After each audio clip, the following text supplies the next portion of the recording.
The Catholic Morning Show. You believe the good news, you have heard the gospel and responded, and you ask yourself, how can I spread that message that Jesus Christ is risen?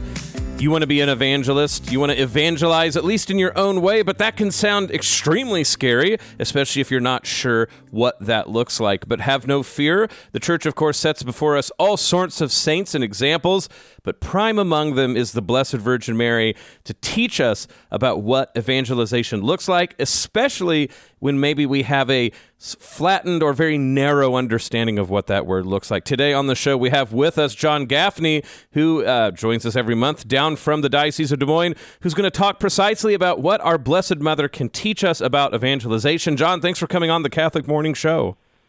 Well, it is always a blessing, Bo. Good morning. So let's get right to it. When it comes to Mary's ability to reflect, demonstrate, serve as an example of how we can be evangelists, what does that first look like when we turn to our Blessed Mother? You know, point number one, Bo, is that Mary shows us that evangelization's first step is to receive Christ. It is that act of receiving, of opening up our arms, opening up our hearts, and letting Jesus penetrate deeply within us. So that's step number one, Bo. And so when we start with that encounter, that might be a way to flip the idea, to flip the script, that evangelization is not, beginning with what things you say, but that you encounter Jesus and receive him. So, okay, now that we've looked at Mary, reception, what does this presence begin to look like? Mary's presence and how that deals with evangelization. Yeah, that's a great question, and I like that, Bo. Let's just actually kind of look at her life, what we know of Mary, and let's start with the Annunciation. You know, that first encounter, that first moment of evangelization always starts with God initiating. God is initiating all the time, and then we respond. And that's what Mary did. Her fiat demonstrates. And I sound like a broken record. I know this all the time.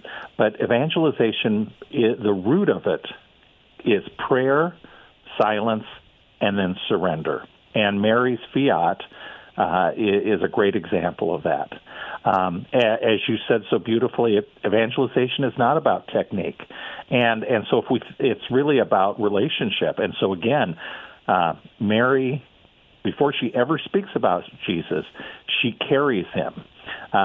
Sometimes we let Advent go a little bit. We don't carry it as much because we're getting so ready for Christmas. But Advent is that time each year. It's a gift that the Church gives us to carry Jesus in expectation. And I think the last point that I guess I would like to make, Bo, for each of us is, if your family needs changing, if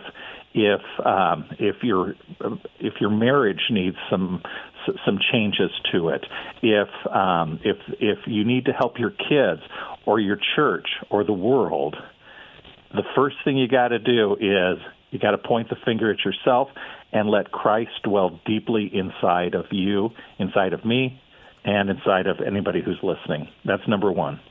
Well, John's point is very salient, folks. When you think about what it means to be evangelist, that you start with carrying Jesus with you, maybe a profound way to shift the angle, as it were, that we're looking at evangelization. We're speaking with John Gaffney about how the Blessed Mother teaches us about evangelization. Let's go to that next very well-known episode of her life, the Visitation, where Mary goes and visits Elizabeth. What do we garner from that? What can we take from that when it comes to evangelization?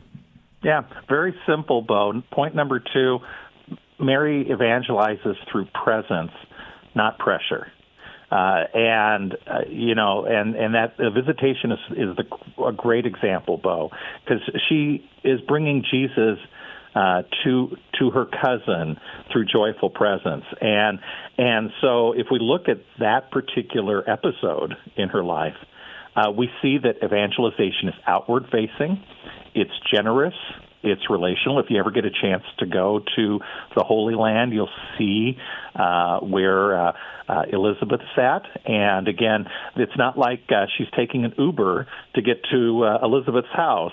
So, there's a little bit of sacrifice of getting to Elizabeth's house. But it's that generosity, that attitude of giving.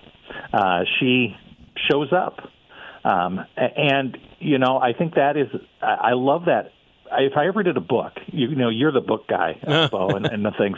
But if I ever did a book, I'd love it just to be the ministry of showing up, because and Mary's a great example. And when she shows up, John the Baptist leaps in the womb, because not of Mary, but because of who she's carrying. And I guess the last thing I'd say here is sometimes people confuse, when I'm talking to them, evangelization as an argument. Well, I've got to prove Christianity, John. How do I prove Christianity? Because I'm so concerned about these people. I love the fact that they're concerned, but what I try and do is say, how can we accompany whoever it is that you're concerned about? Well, and on that point, right, you can think evangelization as a moment, like a moment in time. I'm winning this argument. I'm proclaiming this truth. But as you said, it's accompaniment, and accompaniment takes time. So speaking with John Gaffney about how our Blessed Mother teaches us about evangelization, what should we take from the long accompaniment of Mary with Jesus throughout his ministry all the way up through Calvary and Pentecost? Yeah. So I said about that book called Showing Up. Well, there's another S word called stay.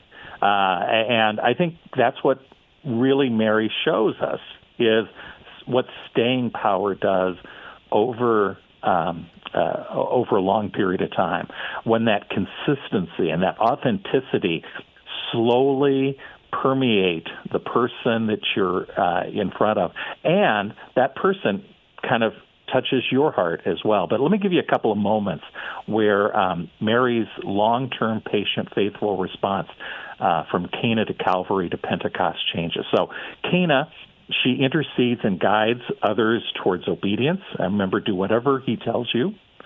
At the cross, Mary is standing firm. Evangelization includes that suffering, compassion, solidarity. My heart is breaking today.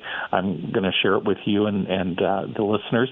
My sister-in-law passed away at 11:45 yesterday. I'm so sorry to hear that, John. And but the way in which Catholics and Christians rush towards suffering, that's we get that from Mary. In the upper room, Mary prays with the apostles. She helps them and helps the early church. And evangelization, in my thoughts, is really helping Christ be formed in others over time, not sparking initial interest. And Mary is the greatest model of that. Well, again, John, first of all, to say prayers for the soul of your sister-in-law, prayer for you and your family as you go through this time of condolence, and the hope, right, exactly, that Mary, in her motherly affection for those who are her children, may her intercession be with you and all of you.